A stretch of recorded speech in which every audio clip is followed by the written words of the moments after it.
How does that feel when you hear people say undersized? It really, it blows me sometimes, you know what I'm saying? Because, size don't really, determine how fast I can get off the ball. It don't determine how fast I can get to the quarterback, you know what I'm saying? I got the same moves. It never stopped me, you know? I think I can get better, just keep doing what I'm doing, you know what I'm saying? But on a better level, obviously, you want to get 1% better every single day. South Carolina State, Kentucky. Sound like you want to say none of them, No, really. I want to say none of them, you know what I'm saying?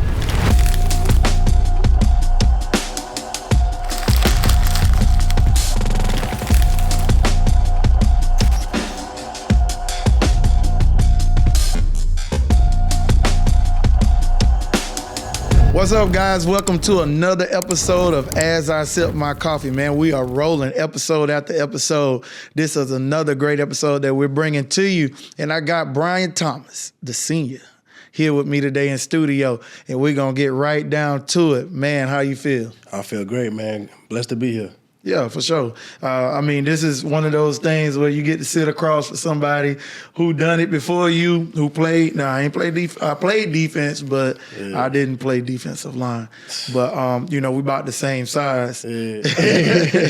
Man, how does it feel, man, being a Gamecock, brother? Man, it's a blessing, coming from a small school in Florida, being undersized, and just getting the opportunity to just come here and play in the SEC. Can't ask for nothing better. Yeah, you can't. You really can't ask for nothing better. And one of the things that you just said, one of the words you said, undersized. Yeah. And that has to be something that has been played or played to you over and over and over again. People talking about your size, but forgetting about your abilities. Yeah. I watched you play, and seeing how you have gotten stronger over the years, and to see like now you're able to bring something good to the game, because now it's kind of set up for the undersized, outside guys who are able to bring that blitz pressure and things like that. So the game has transitioned exactly the way you want it. How does that feel when you hear people say undersized? It really, it blows me sometimes, you know what I'm saying? Because, size don't really, determine how fast I can get off the ball. It don't determine how fast I can get to the quarterback, you know what I'm saying? I got the same moves.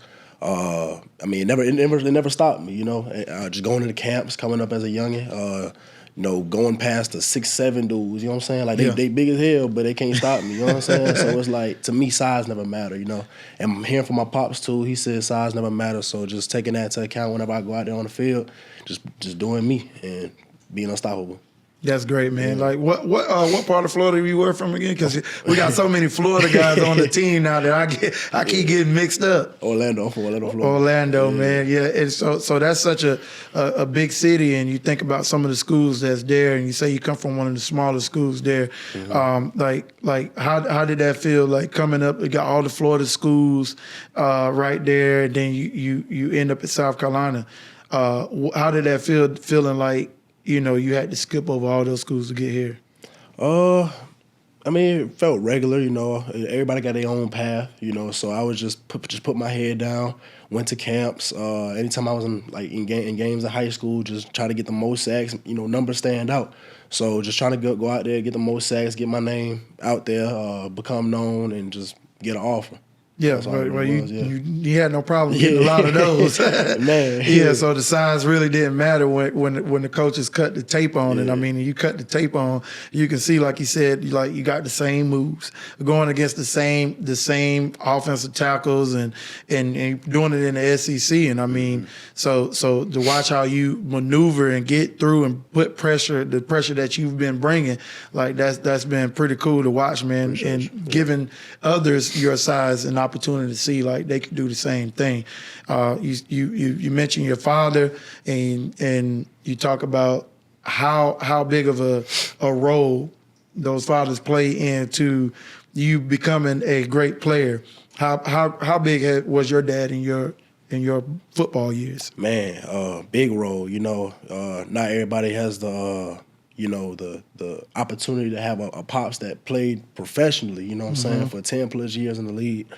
So just and not only playing the same position as him, I got a whole head start in front of everybody, which is a blessing. You know what I'm saying? You can't ask for nothing better than that. So just going out there, going out there and doing what he told me to do, And well, high school is different. You know, you just get off the ball, go around the corner and stuff like that. But when it comes to college, when you like a freshman and stuff like that, you got to jump in front of everybody a little bit, and you just go out there and just play ball. You know. Hey, go ahead and tell everybody. Let everybody know. 10 years. Go ahead and tell everybody who your dad is. Bryan Thomas Sr. Bryan Thomas Jr. So. Yeah. And as a kid, you say, I got a chance to watch my brother play in the NFL. I mean, he only 3 years older than me. He only played a couple years. Never really got really going to get on the field as much. But watching your dad play in the NFL growing up, like, how big was that, man? Like for your years. I mean, I grew up watching it, so it was kind of like normal to me, But like as an outsider, everybody like, man, your dad was in the NFL. I'm like, like, you know what I'm saying? That's my normal life, you know what I'm saying? Yeah. So I never really, I guess you could say I kind of took it for granted or whatever growing up. But like, man, like I said, just connecting that to my football story, like, it's a blessing, man. You know what I'm saying? You can't ask for nothing better. Yeah, and you football, you start off in one area, you move to another area, and it's like you never really with having a dad that's in the sport. Yeah. I mean, people get traded, people become free agents, and you go from here to there. Like, so leaving Florida was not even like a big thing for you coming to South Carolina, and tell everybody, like, your high school year, your senior year, you had a big senior year. Like, so how was that year, and how was the recruiting after you had that big year? I mean, I just knew that was my last year, you know what I'm saying? So I just wanted to give it my all, I mean, last year you have nothing to lose for real, you know what I'm saying? Just go out there and put everything on the line. That's what I did every game. So just went out there, got my stats, and then at the end of the year I was blessed to have an opportunity to come to South Carolina, and that's what I did. Yeah, you playing against, I would say, playing beside, one of the, I would say probably one of the best DNs in the country. Man, like how easy does it make your job on? You know what I'm saying? like I mean, I seen Clowney. I was an undergrad GA during that time when Clowney was here, and I just seen how it made the game so easy for everyone else. How does that feel, knowing that the game is so easy because you have someone on the other side that's so dominant? Man, it's a lot easy. Obviously he's gonna get, the chip block, it's double teams or whatever, but that leaves me for a one-on-one. That's my job. Just the game, name of the game, win your one-on-one. So when I win my one-on-ones, get around the edge, make plays. But like I said, he gets all the double teams, so it makes my job easier.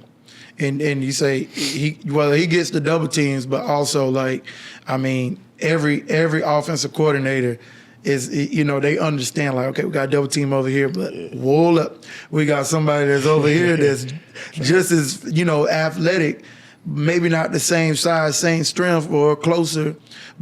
Like, come on now, you got to talk about yourself a little bit too. You got to give yourself some credit. I mean, you look at the D-line, you guys bring a tremendous amount of pressure up front, and speed, your size, speed, big up front, and you still got your linebackers and everything like that. Like, how does that make your game better though? Like, what has it been to make you better as a player? I mean, it starts with practice. We all run to the ball and just play fast and physical during practice. So when we go into the game, it makes it no different. You know what I'm saying? But personally, I do the same thing in practice, run to the ball. You're saying you practice how you play. So I guess, I'd say that's how it makes the game easier for real, because I treat practice no different than the game. Yeah. So would you call yourself a DN, or would you call yourself a linebacker? Outside linebacker, we rush and we drop. You know what I'm saying? We all around. So because you've been doing a great job at it, and like to see, like you said, the pressure that you bring, like when you do come on your blitzes, like you come in and you really don't slow up. And I see, like, you see a lot of guys that's, once they come in, they freeze up and they kind of slow down. Yeah. Like, you don't do that. It's like, boom, like you just like a missile shooting in. And I think that what makes you the player that you are. Defensively, you've been struck. Everybody's been struck with what I would call, something hard, like a big hardship amongst the team this year. How big mentally as the defense was it once Coach Robertson was out for a while. Man, he brings a lot of energy. So when we heard that happen, we were like, shh. I mean, me personally, I wanted, because that's my boy, you know what I'm saying? So I kind of wanted to, like, dedicate the season to him, low-key. And I was just like, man, but when that happened, I didn't know how to react, you know? Because, I mean, I didn't even know if he was, you know what I'm saying? I didn't know what was going on yet. Yeah. So when I heard that, it hit a soft spot for me, for real. Yeah, and I mean, I know T-Rob, and he's been that type of guy, not just coaching, like as a player, you know, he's from we almost from the same area, like we border each other. Him being from North Carolina and me being from right there in Marlborough County, he's went to Scotland County. We actually is a rival, kind of like a rivalry school, but like he's really a great guy, and I don't think a lot of people know how big, you know, of an impact, influence he is for, you know, the outside linebackers and the total D-line. Yeah. And yeah, so that's why I had to ask, like how big was that? Like, how has it impacted the other guys on the team? I mean, like I said, it impacted us a lot, but we all knew what T-Rob would want us to do. You know what I'm saying? Go out there and just play fast, bring energy. Don't let them other teams, you know what I'm saying, push us around. You know, so that's why we went into the game and we just, you know, played for him. You know, just doing our job and go out there and go get W's. Yeah, and the difference between from what I've seen, and like you said, as far as the energy, from the Vanderbilt game to the Kentucky game, it's like two total different teams showed up. Yeah, like I was trying to figure out like what was the difference. I mean, Vanderbilt, I would say they're a better team than Kentucky, but what was the difference? Like what was the light switch that was pushed on for you guys to turn it up the way you did on the defensive side of the ball?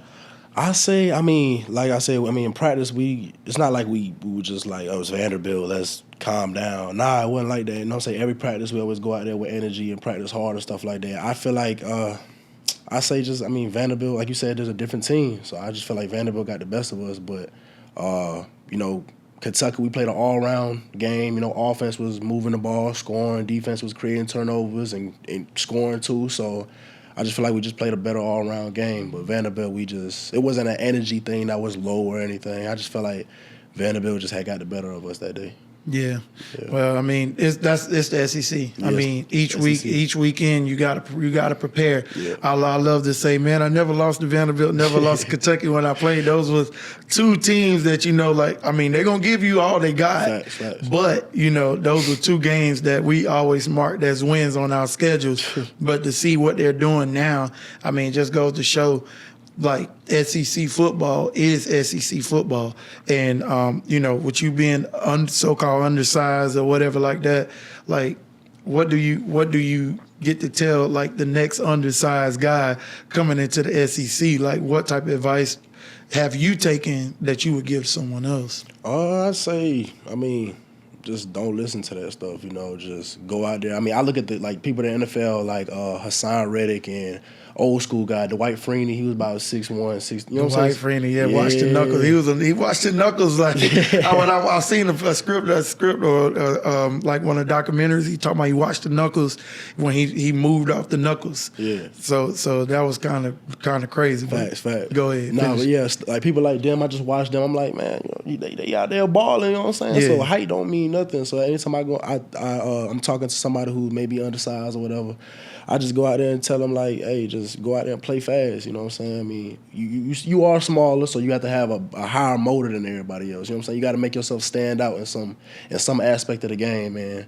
Because, you know, that's what I heard. So I was just like, all right, anytime I go on the field, just play with a high motor, play faster than everybody else, and just make plays. Yeah, what has been, like, the biggest moments, like, coming on the campus, you're a senior now. Like, what have been the biggest moments? What have you seen transition-wise from, you know, like your freshman year to now? I mean, it has to be a difference.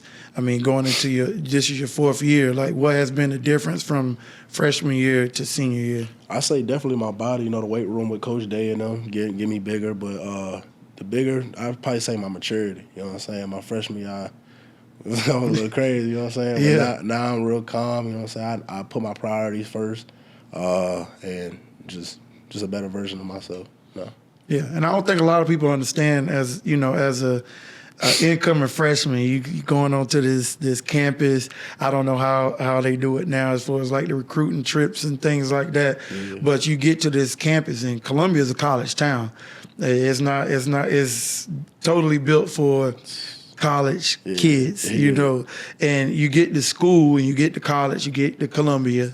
Like, what has been like the biggest thing that has helped you mature? It can't just be like I'm a senior now, because it's still college kids coming in every year. Yeah. What has been the biggest like thing that you say impacted your life so far to make you shift to that maturity level? I say just experiences, you know, just being around teammates and just. I mean, I don't really know the answer to that for real. Like I just say, yeah. Like I feel like life. You know what I'm saying? Yeah. Stuff just happened. I just learn from it and become a better person. You know. Yeah, and that's what we're here to do, is grow. Yeah. Growing as you're growing on the field, growing in life also, and now you guys have the opportunity to gain a couple of funds while you're playing ball, Facts. and I know that has to be something that you think about also as far as when you think about maturing, because it's your name, it's your image and likeness.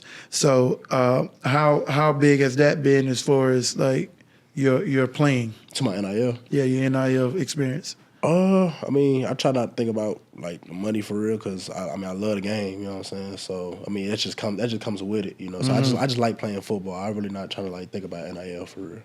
Yeah, and that's one of the things. I'm a high school head football coach right now, and all the kids are thinking about is, oh man, I want to play college football so I can make some money. I'm like, you're not gonna make no money if you don't put your the school student in first, then become a better athlete. That's how you are able to generate NIL deals, because you did everything first to be able to get that. So that's one of the big things that I'm trying to get my guys to understand. Like, it's all about maturing. Facts. You going into, like I said, like you're in your senior year. You're almost midway there. Facts. Like, what do you need to do better? What can make you a better player right now that you have from the beginning of the year to finish this year out? What's going to make you the best player? I mean, God's plan. I feel like everything's on track right now, but thing I can get better, just keep doing what I'm doing. You know what I'm saying? But on a better level, obviously, you want to get 1% better every single day. So, just keep getting sacks, making plays. I mean, I always emphasize my get off. Making that a little better.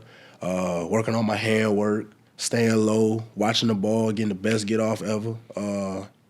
Just stuff like that. Little minute stuff that can make your game 100 times better. Big road trip coming for you guys, and you looking at the next 5 games. It's tough. It's crucial. Yeah. I mean, the rest of the schedule. I mean, all the way through the end of the season. Which team are you looking forward to face? All of them. I'm all of them. Yeah, I mean, I know it's all of them, but which environment are you looking forward to going into? Next week. I mean, this week, actually. Yeah. This week? What's big about it? I mean, besides Tennessee, I mean, from what I'm hearing that's the loudest stadium ever, so I'm you know what I'm saying, I thrive in them environments. Yeah. Well, Texas A&M probably might have them beat. 12 man is pretty serious. That's loud too, yeah. So, I mean, I do this thing. It's a 2-minute warning. You don't have to really worry about that too much on the defensive side of the ball, but, I mean, you need stops when it comes for the 2-minute warning. Right. So, basically, I fire off a series of questions. I ask you a couple of questions, you answer them, and then we move on to the next one. Right, who's your favorite NFL football team? Philadelphia Eagles. Philadelphia Eagles. When you say defensive line, who's your favorite defensive lineman? He not there no more, but yeah, like I said, Hassan Reddick. Hassan Reddick? Yeah. Linebacker. Who's your favorite linebacker? Linebacker. This is all time, right? All time. I say Patrick Willis. Patrick Willis. Yeah. I scored a touchdown against him. Oh yeah. Yeah, he was coming in the hole. I said, yee. He played Ole Miss, ain't it? He played at Ole Miss. Miss. So I got to score against him and left him in the dust. But he played for the 49ers, so that's my team. Who has been the toughest? Who has been the toughest challenge that you've had to face up front so far? Toughest. Man, you know, like you said, life in the SEC, all them, ain't none of them cake. Or you could just say which offensive line have gave you the toughest challenge that you faced so far This year? this year? Who we play? Virginia Tech, South Carolina State, Kentucky. Sound like you want to say none of them. No, really. I want to say none of them. You know what I'm saying? Yeah, well, that's understandable. When you look at your team, you look at your teammates, and you thinking like, which guy stands out to you that gives the ultimate model of how you do it, how you lift weights, how you prepare for the game. Like which guy that you would say stands out the most to that? I say Colin Bryant. Really? When it comes to that weight room, that boy don't play. Yeah. he gonna go from drill to drill, 100% every single time. I just look at him, I be like, dang, what he be taking before the day? But yeah, definitely him. He goes crazy in that weight room. Yeah. Do you see yourself? Last question I ask you: do you see yourself going to the draft or making it in the draft? Oh yeah, for sure. Yeah, and that's big. I mean, because your dad did it. It kind of like, I got to do it now. Nah, I don't even think about it like that. I don't even think about it like that. My dad always tells me like, don't do it. You know what I'm saying? Because of me or whatever. Even when I'm on the field, people be like, oh, your dad. You know what I'm saying? Y'all play the same position. I try not to think about it like that. You know what I'm saying? I do it because I love it. You know, he don't try to. It's not like he's trying to live through me or anything or like that. He just tells me go out there, have fun. You know, you don't do it for me. Don't do it because, you know, it's in the family or whatever. But, you know, just go out there, have fun. If you make it, you make it. You don't, you don't. You know? Yeah, and that's great to hear. That through that you can hear the maturity in your voice because a lot of people wouldn't have had that response. But that's major that you think about it like I'm doing it because I love the game. He may have got me in the game and got me to the game, but I'm doing it because I love the game. And that's gonna take you way further than, you know, anything can with playing the game because you're doing it because you love it. Mm-hmm. Yeah, man. I'm glad you came, but I got to see some more sacks this year. I got you. I got you. I need at least 3 more. Yeah, I'm gonna give you more than that. Okay, I got you with that. This has been another great episode. Got my boy BT in the building. He had did a lot of great things. He's gonna continue to do it to finish out his senior year. Make sure you tune in to As I Sip My Coffee on YouTube or wherever you get your podcast. See you next time.